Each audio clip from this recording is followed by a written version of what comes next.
I'm looking forward to this because, a lot of us think in terms of hospital food and we say to ourselves, ooh, not so good. Although over the years we've had listeners call in and review different hospital food here in the Valley and actually get pretty good grades for it. But you're not going to believe this. Top culinary professionals from the healthcare industry are going to be competing right here in Arizona with the Association of Healthcare Food Service. They're having their 2011 culinary competition held in conjunction with, they have an annual conference here, right here at the Arizona Biltmore.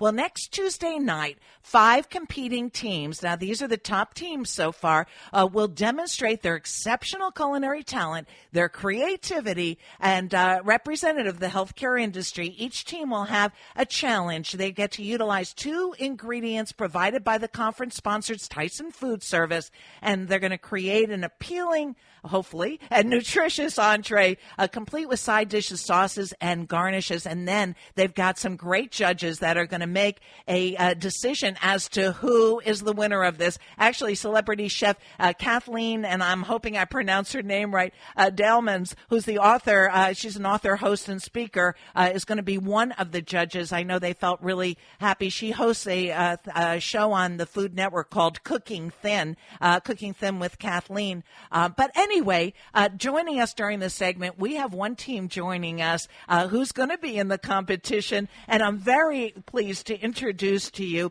we got Chef Jim McGrody, who is the Director of Food and Nutrition at Rex Healthcare, and also along with him, and we're hoping this works out phone-wise, we've got Chef Ryan Conklin, who's joining us, and they're going to be competing this Tuesday. And I know you're thinking hospital food, what kind of Jell-O are they making? But I don't think that's going to be the case. So hello, chefs. How are you? Thanks so much for joining us. Hi, gentlemen. Thank you very much for having us. Hello. Hello. How are you both? Very well. Are you nervous? This is going to be like Food Network where what you do, the dish needs to cost under $5 to produce. It's got to be delicious. They're going to judge you on your texture, color, your originality, your presentation, but also you're limited time-wise to 75 minutes to prepare, cook, and present. So have you been practicing up? Oh, yeah. We've practiced a bunch of times, and we're really excited. We're going to be doing a Korean chicken and quinoa bibimbap plate with a sunny-side-up quail egg. That is so cool. Now, I know a lot of people don't know what bibimbap is, so will you describe that for us? Well, it's actually a traditional Korean dish where it's basically a rice bowl, and usually they use steak, and you take various raw ingredients with marinated steak, and what you're doing is traditionally they serve it in a bowl that's piping hot, and then they add a raw egg to the bowl, and you mix all the ingredients together. And the egg cooks with all the heat of the bowl and the steak, and it has a really flavorful sauce using Korean chili paste, and it's just delicious. That does sound yummy. What healthcare or hospital am I going to get that dish? Down at Rex we Healthcare. serve it here at Rex Healthcare in North Carolina. You do? We serve it in our cafe, yes. It's on our rotation, and we have our chefs actually make it to order. Very cool. This is in Raleigh, by the way, so if folks need any kind of health care, this is a place you know you're going to get good food. Who was just talking? Is that Chef Ryan or Chef Jim?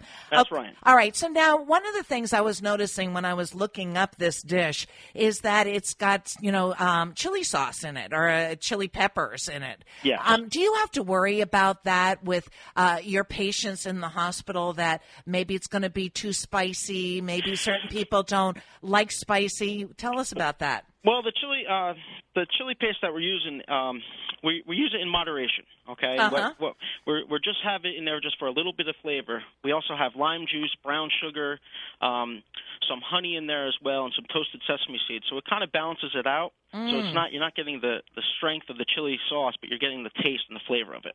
That sounds delicious. Yeah. Hey, Chef Ryan, you must be so, Chef Jim, you must be so proud of this. I am. It's really, really nice to have a talented. I'm really lucky to have. I have 5 Culinary Institute of America graduates working for me. Wow. I'm one as well. It's a very unique team for a hospital setting.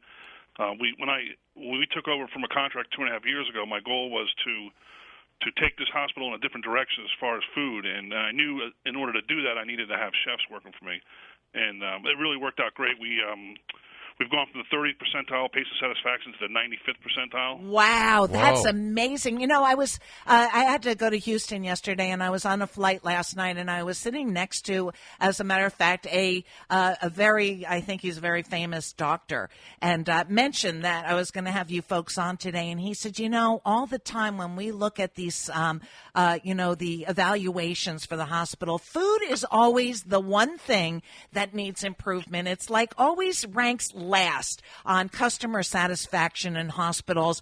And why do you think all these years they had such bad reputations? Why do you think food was sort of like took back seat? Because Bland. Yeah, I think a lot of it is that it was never a viable part of the industry. Like when we were graduating culinary school, no one ever thought of working in a hospital. But as the years go by and you start to see that there's good food being served in hospitals, it's very attractive for a chef, actually. The hours are great. You don't have to work Christmas, nice. all the holidays and weekends that you do in the restaurant world. Uh-huh. And what's happening is the patients themselves are actually, they're demanding it. They're no longer going to be served mystery meat and Jell-O. They want restaurant quality food in the hospital. And we found here at Rex, which is also part of the UNC system, is that our patients are very. We live in a somewhat affluent area in Raleigh, and the people that are coming to our hospital are eating at the nice restaurants, and they want what's out there, and we provide that to them. And we have items like a ginger and lime glazed salmon on our menu. We have a tilapia and papillette, which is a tilapia we use fresh oregano from our herb garden, snipped green beans, some capers, lemon, wine. And we actually bake it inside a paper. So it actually steams and is very healthy. Delicious. Yeah, we have a really, really eclectic menu that has really set us apart from the competition here in the Raleigh market. Now, Jim, you wrote the book. And this book was this for hospital people, hospital chefs, and that kind of thing to help them improve? Yeah, what I did is I got into healthcare about 8 years ago. Prior to that, I was in hotels, restaurants, colleges. College food service. When I got into healthcare, I looked at the food that was being served to the patient, and I said, no, we've got to do something about this. In the retail areas or our cafes, the food was very upscale. It was nice. It was cooked well, but what we were serving our patients was not.